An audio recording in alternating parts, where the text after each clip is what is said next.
I think Buddha was the first religious scientist.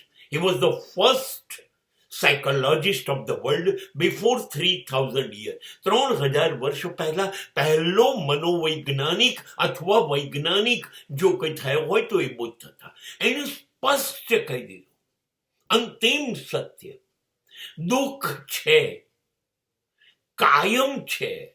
તમારે દુઃખમાં જીવતા શીખવું પડશે. દુઃખથી મુક્ત થઈ શકાય એવું નથી.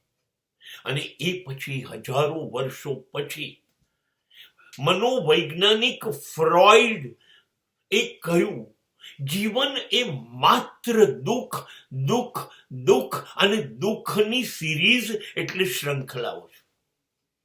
કરેક્ટ. વસ્તુ શું થાય છે, આપણા મગજમાં કરણ જોહર છે, કભી ખુશી કભી ગમ.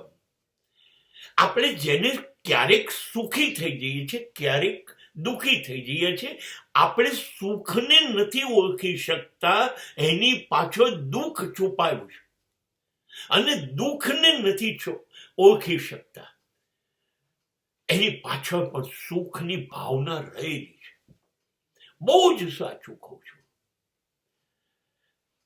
52%, 55%, 65%, 75% માર્ક્સ લાઈને ફરતા વિદ્યાર્થીઓ ખુશી ખુશી ખુશી ઉછળીને પાર્ટીઓ આપે અને પછી નોકરી નથી મળતી ત્યારે એ ખુશી પાછળ સંતાયેલું ગમ ખબર પડે છે. લગ્ન વખતે 1 કિલોમીટર નાચતા યુવાનો નું નૃત્ય લગ્ન પછી બંધ થઈ જાય છે.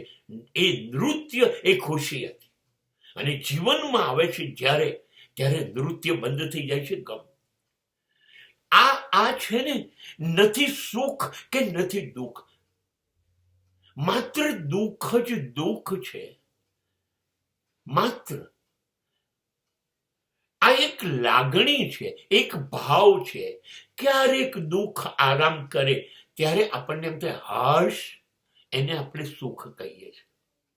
બાકી એવી કોઈ ભાવના નથી. હા, આ જીવન લઈને બેઠા એટલે કશું જ અનુકૂળ નહીં થાય, આપણું ધાર્યું નહીં થાય. અને એ દુઃખ છે, એ કાયમ છે.